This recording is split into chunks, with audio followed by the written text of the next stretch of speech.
This is take 2 of this video. You didn't see the outtakes. I deleted it, but I was going to put it on YouTube as like an outtake. Because we're famous on the West Coast, if you didn't know that. Yeah, we're on that USC, Southern Cal, fan side. Apparently they think, I don't know. Anyway, you had to be there. We're recapping the Carolina-Furman game. We won 38-19. And what can you really say? We didn't really play that well, but we did win. A couple players played hard. Gilmore played hard. Lattimore had a good game, 97 yards on 19 carries. Was kind of surprised he carried that much, but we did have some good throws. What can you say? Pretty much just echoing what you said. I mean, it's Furman, and you can't expect everyone to, be up and excited for Furman. It's just something that you just can't coach players out of. Once a player has it in their mind that it's cake, they're not gonna prepare hard. Definitely. Coaches too. I mean, the coaches cannot, just throw the blame on, well, the players didn't play hard. I mean, tell me, are you going to be staying up till 4 in the morning making your game plan for Furman? Yeah. Or, when you're in the weight room as an athlete, are you going to do that one more rep for Furman? Yeah. You're not going to destroy yourself. I mean, you're just going to go through, normal players come back, okay, it's Furman, I'm just going to go through practice, pretty much just go out there and play and, like, oh, this is going to be my highlight reel. That's pretty much how you look at it. You don't, you're not putting in, 110% like you would for, okay, we got Alabama this week. We got Florida this week. We need to hit it extra hard, And you'd be crazy to think that some of the players weren't looking forward to Auburn coming up.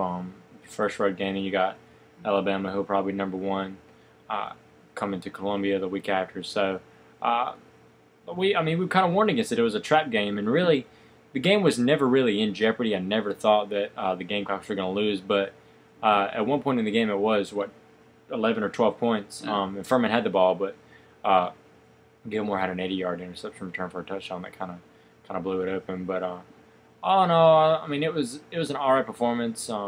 Had some good plays. Shaw came in and threw some awesome looking balls. Gurley had a good game. Garcia, I'm not sure what he was doing. He had a terrible interception on a swing pass, and I didn't really know that. The second one I can't really blame him for because, the play was designed. As soon as he takes the ball, he's just supposed to turn and throw. It doesn't matter who's there. Yeah, I don't know if maybe the line got their calls mixed up. Like, because it seemed like it was a screen because they let him come through really, really quick. I don't know if they thought it was a screen. I don't know because, they let him through, but, on a screen, Garcia is just supposed to just kind of drop back and keep fading back and then just dump it over. I don't know. It just looked like a miscommunication or something. Yeah. So, that one interception, everyone's making a big deal about it. It's just a miscommunication that went horribly wrong, in my opinion. But that first interception, I just was just kind of like, what happened? What are you thinking? He just, I don't even know how to describe that. I'm not sure. But like I said, Shaw did come in and had some beautiful throws to Gurley, a couple, and Alshon Jeffrey, of course, caught just about everything that came his way. But like I said, the plays, it wasn't ultra conservative, but it wasn't ultra wide open either. Obviously you don't want to give away too much. Like I say, some of our what I call secret players, Ace Sanders, some of those guys didn't. They were on the field in just regular roles. They didn't have any end arounds or reverses. They faked a reverse a couple times, but didn't want to do anything like that. So nothing too major. No, it was a good win, and we put our second string and third string in the second quarter. Yeah.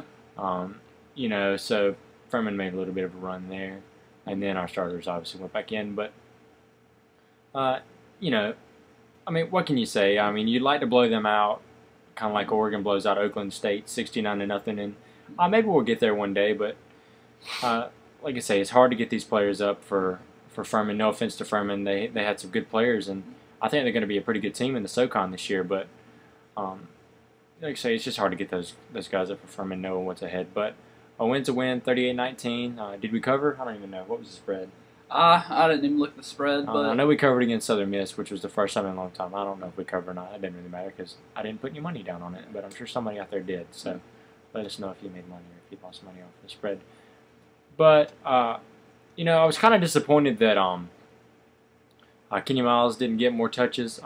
Maddox came in and ran pretty good. Obviously, I would like to see Jarvis Giles get on the field. I don't know if he's in trouble, or I don't know if his attitude just sucks, or if his work ethic just sucks. But I was kind of surprised he didn't touch the field.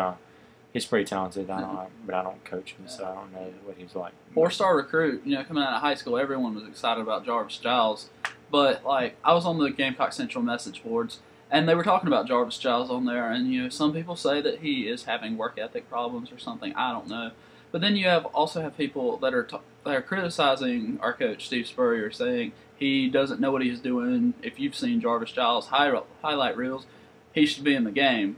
And, I mean, I just don't understand why, you think that just because he has a good highlight reel, he should, start over like Lattimore or Miles or any of them. Mm-hmm. I mean, what's your record as a college coach? Probably 0-0. But I mean, but I'm like you. I mean, if you've got one good player in high school, that's so much better than everybody else, your highlights are going to look awesome.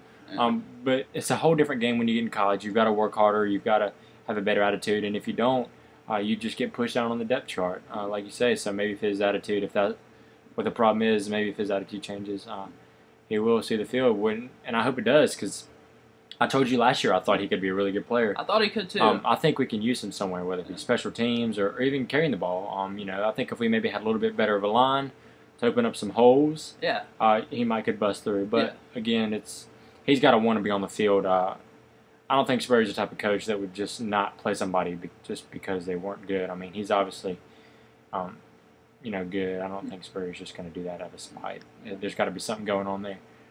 But anyway, it was Furman. It was a win. We got Auburn coming up next. Got out of the game without some major injuries, which is always nice in those type of games, and got some non-starters some playing time, which is always nice too.